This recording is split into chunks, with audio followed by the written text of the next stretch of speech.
pressure.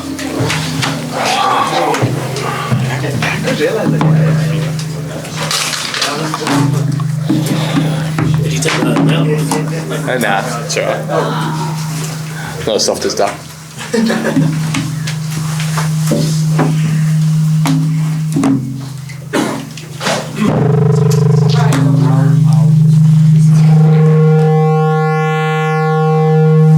Who's that? Someone's put their phone on here.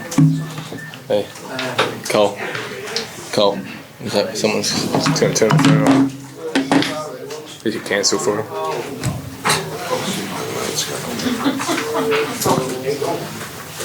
Alright, I'm not sure. Just one or two? One today. Just one. Yeah. Seems like we'll start off with Barack. Adelaide question. Yeah, it has to be from South Australia. Yeah, Travis, you played a few really influential knocks for Australia in the last 18 months, but just in terms of how challenging it was, in not just in terms of conditions, but the state of play today, can you just describe that and where it ranks in your book? See where it lies when we finish tomorrow. Yeah, it's been challenging too, obviously, with the plans that they've come set. I felt like battled through it today for periods, and then was able to try to put some pressure back on them at the end there. So would I ideally like to have still been added a couple more, but I feel like we're in a position where we've got an opportunity to win a test match, so pleased to contribute. Can you talk us through your thinking in that scenario, Trav, and was there kind of elements of having watched Ben Stokes, bat in very similar scenarios the first innings in the previous test in how you approached it? Don't think you compare me and Stokes together, but look, I just try to pick targets and try to get a hole put through me with Wood, so just try to give myself as much space with trying to be not as predictable, and he's a challenging bloke to get after, especially in those positions where I'm taking most of the strike off him, and I thought we worked through it well. I thought Starkey played really well and so did Murph, so they hung around and were able to get to a score. Has it been challenging, Trav, in terms of how they bowled to you and never get anything, not getting much in your half of the wicket? Have you found that a challenging thing? Yeah, it's no doubt it's a challenging thing. It's foreign. There's not many periods like I think I've always seen in Test cricket where it's just been 100% short balls. That was the plan coming in. I wasn't surprised by the plan. I prepared for the plan and thought it was going to come. Maybe not to the extent that it did, but I felt like throughout the series I've had moments where I've been able to get them off that plan. Have I been able to achieve something there? I'm not sure whether it's just that they're changing it up. But yeah, they're pretty keen on that plan, which is fine. Something that I expected. Trev, just wondering about the pitch. Had it played any differently sort of after it had been under covers for a while this evening, and what's going to be the biggest challenge batting on that come day 4? I joked with a few boys. I haven't seen many full ones, so I can't really comment on if it's swinging or if it's moving. But there's enough there. I think we've seen that. They're going to play aggressively. They play aggressively tonight, and hopefully that counterbalance of giving opportunity to scoring runs. So we know how they're going to attack things, and we've got to stay true to how we've bowled. And I thought we bowled to the top order really, really well a couple of days ago. So just trying to stick fast like that, and we know that they're going to come hard and try and push us off those lengths, and hopefully that creates opportunity. But again, Headingley does weird things. You can look up and clouds can come in and the ball can start swinging, or if it's a sunny day, it can be really nice to bat. So it's really condition dependent. Hopefully come in tomorrow with a few clouds and the ball swings around a little bit. Trav, can you just talk us through, I guess, how you were feeling as a team at halfway point? What was the sort of score that you might have been looking to set England versus having 250 now?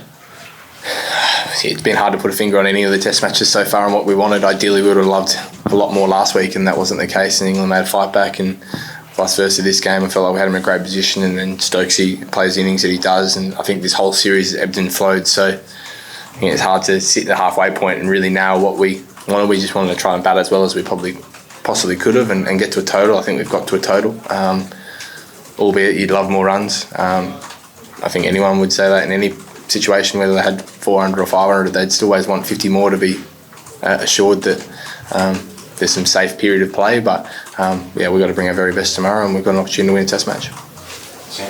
Trav, there'll be Trav, there'll be plenty of Australians waking up feeling a little bit nervous. I don't need to mentioned 19, but why is the team feeling confident, and what are the reasons for that confidence heading into tomorrow? Oh, we've been in similar positions where we've had our backs up to the wall as such, but truly this game has ebbed and flowed 50-50. As much pressure that's in our dressing room, it's cliche to say it's in their dressing room as well. It's a huge day in the series tomorrow. So I think it'd be silly for both camps not to say there's nerves in the camp, knowing what we can achieve tomorrow, knowing what England can then, I guess, pull a fight back and go 2-1. There's a lot on the table, there's a lot to play for, and nice that it's here again, and the crowd, the atmosphere. I think it's fair to say that it's a nice place to be with the series on the line, and hopefully we can redeem ourselves from 19 at this place. Yeah, you said. Travis, how did you approach today from a mental standpoint, given the rain delays, spending so much time in the dressing room, coming back in for a bit, again going out? Can you give us an insight into your mental headspace during that period? We watched F1 qualifiers for a bit. It's the longest I've had my pads on for a while. But yeah, I'm pretty relaxed about it all. Not ideal going out for one over, get bounced and come back in and then go back out, but yeah, deal with those things. Everyone has their own way of going about things. Some are more serious than others. I think it's very individualised, but it's not ideal when there's no nets or anything, but that's just the lay of land. We've played enough cricket to know what we need to do, so hitting a couple of balls in the morning isn't going to affect anything. Travis, I know you mentioned about the short ball, and obviously they've come with that tactic and you knew that was coming, but how would you compare how you're playing it now to, say, before this tour or in the past? Like, do you feel more comfortable with your tactics against the short ball now than you have in the past? Yeah, I said that last night. I feel like if there's anything I'm going to leave from England, it might be with a pull shot. I feel like as the series has gone on, I feel like I've played it better. And it was the one thing I said to Diva when I arrived here in camp, that I've had a long period of time off, didn't touch bat since India, and it was going into the World Test Championship, it was the one part of my game that I felt just hadn't clicked yet, where just finding it a bit tough to find length. So I was just probably a little bit rusty. India didn't come to that tactic till later in my innings, and I didn't play it particularly well, which then lends itself to a little bit of media around, a little bit of talk around it, find myself in the position I've been in. So it's no different than if you can't find your forward defence and they hone in on Broad swinging it away, and if I come here a little bit rusty at that, they would have honed in on that and I would have been under pressure there. So I truly think that both plans, I just want to try and make really good decisions around the short ball. Yes, I'm going to nick one down leg, or I might play one and flap one, but vice versa on the forward defence, I'm going to try and play the best forward defence I can. I'm going to play this one, I'm going to nick one. So it's the mentality I've taken, try to look at the field. I've got to score off it. I can't just sit and cop them, because as we've seen, it's going to be the whole day worth. So hard to say get under it for a few overs and then they'll change their plans. They've proven that they won't. I want to try and put some pressure back on. I want to try and keep the scoreboard moving. It worked really well with Marshy in the first innings, where I didn't feel like I faced a ball because I was able to get down the other end. He was playing beautifully, so the partnership really worked that way. And I've said that the whole time. If I can take some balls out of them and take a bit of momentum and absorb a bit of pressure, whether it be playing it or ducking it, if I can spend time out there, it's hard ball and bounces. So if I'm doing some little bit and it's helping the team, then I'm happy to do that. Two more, Mel and Dan. Trav, given when you went out there, obviously long delay, cloud cover, ball was clearly doing a bit, did you feel that would have been a great opportunity for them to try and nick you off traditionally, rather than spread everyone around and have a go at you?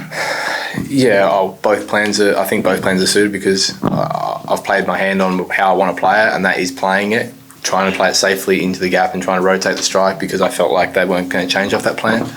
Maybe with the overheads, if I duck them and whatnot, then they think about going up because it's swinging. But I felt like today they sort of hedged their bets a little bit, and they did pitch some up and try to play my feet a little bit. But yeah, they've gone 2 feet on the plan, and I didn't feel like at the time they were going to change off that. I felt like they thought they were pretty close, and I feel like I'm playing it well. So it's sort of trying to balance like that, and who feels on top? Probably no one in that stage, because it's such a hard tactic to get through, but it's also taxing on the bowlers. So yeah, it's a difficult one.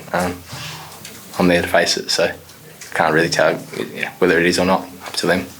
Last one with Dan. It looks like you caught one on the finger there for during that spell from Wood. How was it, and how are you feeling? Yeah, fine. Yeah, just pinched it on the handle, so yeah, it's a finger, it'll be fine. So all good. Sorry, Mel. Trav, I've noticed you've shaved off the moustache. Just wondering if you did it yourself or if you went to a local barber and was there any issue with payment? I've copped a bit of stick for that. I tried to trim it, and I've only got the one setting, so I butchered it a little bit, and then it's come off. So I did say I'll look at it and reflect on it. I probably started a little bit early in the process. It got a little bit long for me. So we'll see how we go the next couple of weeks. But it will be back, but might not be as long as it once was. So yeah, all good. There you go. Thanks all. Thank